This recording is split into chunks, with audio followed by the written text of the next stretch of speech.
Continuamos en el espacio Algo Más que Vivir a través de BTV Canal 32, recordando que vivir es mucho más que un simple existir y que cada nuevo día son nuevas oportunidades para seguir mejorando todo lo que realizamos, señores, en nuestro diario vivir. Como bien decía, tenemos otra invitada fabulosa, excelente aquí, con un tema sumamente importante en el espacio Algo Más que Vivir. Me refiero a la licenciada María Isabel González desde la Madre Patria, desde España, aunque ya está aplatanada, está muy aplatanada y hoy nos va a hablar acerca del tema de los trastornos del lenguaje y del habla. Buenas tardes, María Isabel, ¿cómo estás? Buenas tardes, Roberto, el placer es mío, gracias por la invitación. Me dicen que ya estás aplatanada, que tienes años comiendo mangú aquí en la República Dominicana y que ya sabes hasta bailar bachata. Sí, la verdad que sí, bachata, merengue y como sancocho también, Okay. Que no solamente mangú, muy aplatanada. Excelente, nos alegra bastante. María Isabel, tenemos un tema sumamente importante. Usted es logopeda. Así es. ¿Qué es la logopedia? La logopedia es la disciplina, es el área encargada de intervenir aquellos trastornos relacionados con la comunicación, con el habla y con el lenguaje. También puede contemplar temas como la alimentación y la cognición. Ok, mencionaste lenguaje y habla. ¿Cuál es la diferencia? Realmente el habla se refiere a la producción de los sonidos, es decir, a la forma, mientras que el lenguaje es un conjunto que no solo hace referencia quizás a la forma, sino también al contenido del lenguaje y al uso del mismo. ¿Cómo podrías explicarnos un poquito aplatanado, como decimos popularmente, que nuestros televidentes puedan entender? Hablaste del sonido, de la forma. Desmenúzanos esto. Aquí decimos desenrédame esa tripa. Claro que sí. Adelante. Mientras que la forma del habla se refiere a la producción, es decir, a cómo articulamos las palabras de nuestro idioma español. Okay. ¿De acuerdo? El contenido se refiere al léxico, a la semántica, a la estructuración morfosintáctica, es decir, a todas aquellas palabras que componen nuestro lenguaje. Muy bien. Mientras que el uso hace referencia a cómo nosotros utilizamos nuestro lenguaje en diferentes contextos y está muy relacionado con la parte pragmática del lenguaje. Aquí decimos, por ejemplo, ve allí y señalamos con la mano, ¿verdad? Claro. Eso es una forma de hablar. Pero también en la parte del lenguaje, existe un lenguaje de señas, ¿cierto? Claro. Entonces, esta parte del sonido, que los muchachos entiendan, va más o menos. Hay dos tipos de comunicación. Vamos a ver. Bueno, primero tenemos la comunicación oral, verbal, que es la que esperamos todos, y después hay un tipo de comunicación que es la no verbal. Y ahí tienes un apoyo que, como bien mencionas, son aquellos signos que nosotros emitimos o aquellas señales que podemos hacer como humanos para comunicarnos o para hacernos entender. Por eso, cuando niños pequeños quizás todavía no han logrado este lenguaje expresivo, sí soportan la falta de lenguaje expresivo con la señalización o llevarte de la mano, marcarte de una forma determinada para hacerse entender. Muy bien, ahorita vamos de hecho a profundizar un poquito en esto, porque hay un tema que en Latinoamérica se ha estado hablando bastante, que vamos a introducirnos acá. Por cierto que estamos hablando acerca del lenguaje y el trastorno del lenguaje y del habla en edades escolares. ¿A qué edad un niño debería adquirir el lenguaje? Un niño debe adquirir el lenguaje a partir del año, el lenguaje verbal, el lenguaje oral, comienzan a hablar al año. Anterior al año hay otros niños que lo hacen porque se presenta otro tipo de comunicación que puede ser a través del llanto, del balbuceo, del gorgojeo, pero las primeras palabras con significado, con intención comunicativa, comienzan a los 12 meses, cuando el niño empieza a denominar y a darle uso a estas palabras. Le dice leche, quizás obviamente no va a decir leche propiamente porque aún no tiene adquirido el fonema L, ni siquiera el che, pero quizás le dice ete, y ya está queriendo decir leche. Estas primeras palabras que comienzan al año tienen una explosión lingüística a los 2. Los niños a los 2 años ya pueden emitir más de 200 palabras. Lo esperado es al menos 100 palabras y combinan las palabras, quizás con un artículo o quizás con un verbo. Por ejemplo, dame leche, dame pan, toma, quiero un juguete. A los 2 años ya pueden empezar a estructurar sus oraciones. A los 3 años, la mayoría de las personas que están alrededor deben incluso entender su lenguaje al 75%, mientras que a los 4 años se entiende casi al 100%. A los 5 ya concluye el lenguaje, no es que no va a seguir aprendiendo, no es que no va a seguir adquiriendo vocabulario, pero lo que es la producción de los sonidos ya debe ser completada. Es decir, un niño articula correctamente todos los sonidos, desde la N, la M, la P, hasta el más difícil que se logra a los 5, que es el sonido R. Ok. ¿A qué edad entonces una madre debería por lo menos preocuparse si su hijo todavía no tiene la parte del sonido o no ha adquirido el habla? Los sonidos tienen adquisición lingüística por edades. A los 3 años se contempla que digan sonidos como M, P, B, N, S.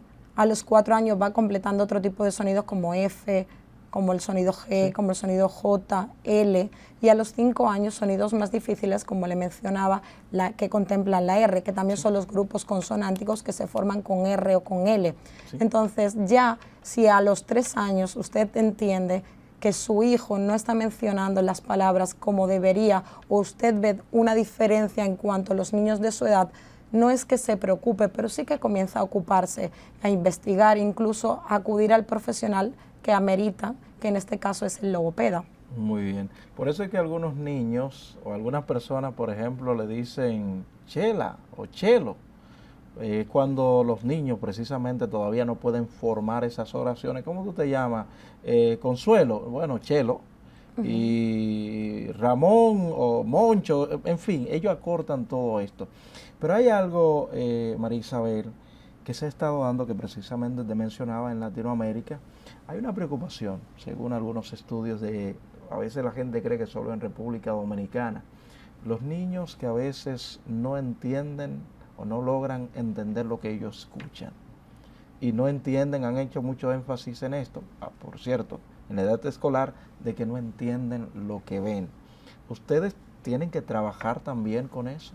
Es importante determinar que hay una diferenciación entre lo que son trastornos de sonidos del habla y lo que es trastornos del lenguaje. Los trastornos del habla más comunes en la infancia, que se pueden encontrar en edades escolares y son frecuentes, son, por ejemplo, la producción de los sonidos, es decir, niños que articulan mal las palabras, por ende, no se entienden a la hora de hablar. También en estas edades se puede producir la tartamudez o disfemia, que es aquella que tiene que ver con la fluencia del lenguaje, es decir, se producen repeticiones, bloqueos, en algunos momentos se puede observar tensión muscular y además de esto también podemos encontrar niños en las aulas que presentan un mutismo selectivo, que es el mutismo es un trastorno que está relacionado con la comunicación. Son niños que lo pueden presentar de manera total o de manera parcial. Hay componentes que son emocionales y hay otros componentes que también pueden ser lingüísticos, dependiendo del estudio y hacia dónde uno lo dirija. Pero hay otro tipo de trastornos que quizás no contemple el trastorno de sonidos del habla, pero que es bastante complejo, y son los trastornos del lenguaje.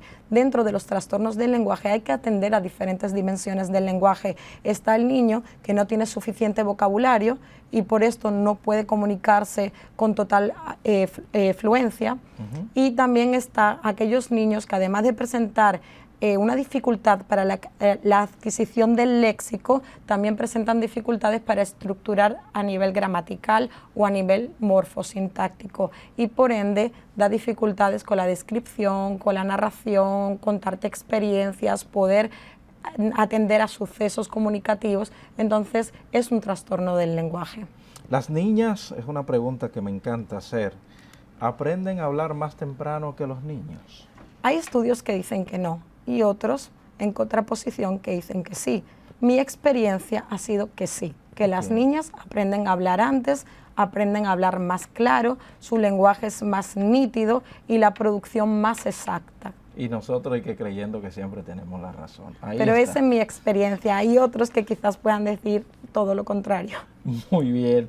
Vámonos a una pausa, señores. Al regreso continuamos con esta interesante conversación con la licenciada María Isabel González, que es logopeda, tratando acerca del tema del trastorno del lenguaje y del habla en edades escolares. Pausamos.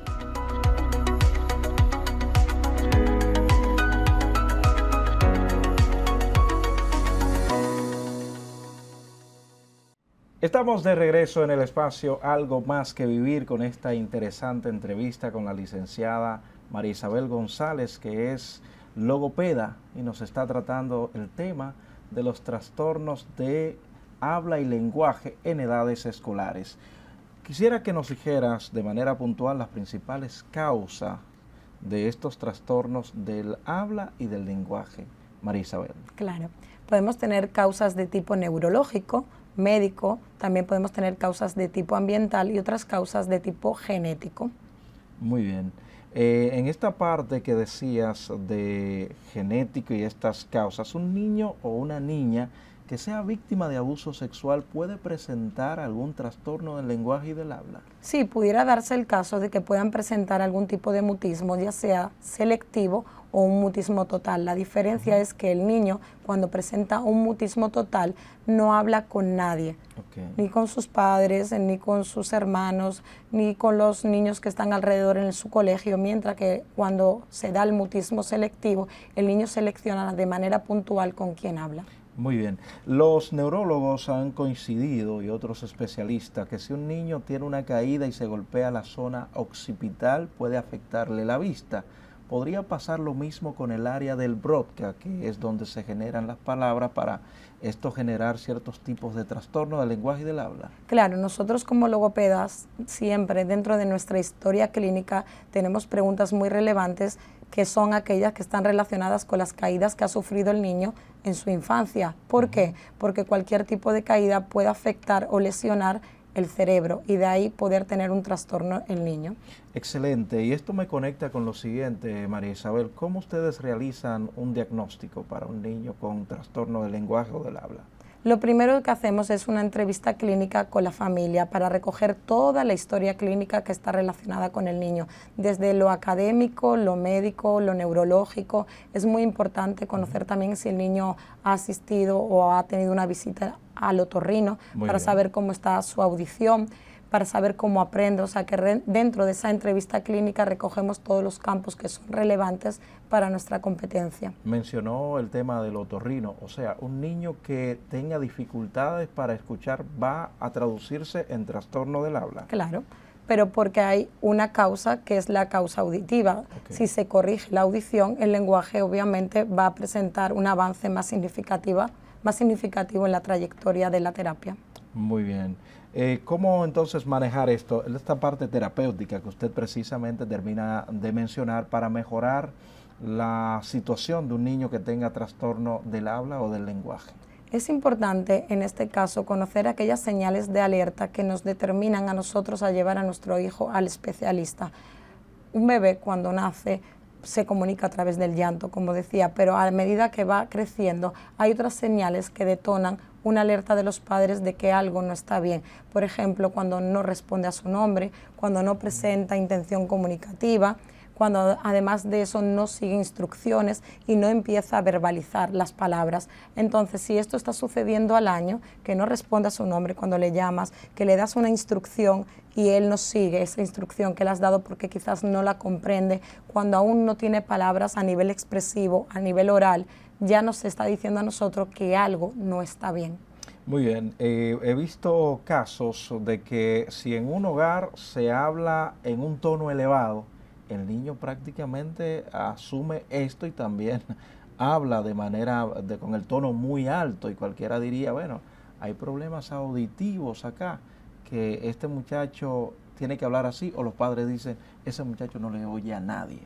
Por eso es importante conocer la historia clínica del niño y por eso es importante conocer la familia y el ambiente, porque indiscutiblemente si sus papás hablan muy alto y con un tono elevado, el niño tiene un modelo, que son sus padres, con los que él pasa bastante tiempo y él puede tender a repetir o a hacer lo mismo. Excelente. Hacemos una pausa, regreso a la parte final del espacio Algo Más que Vivir. Pausamos. Claro.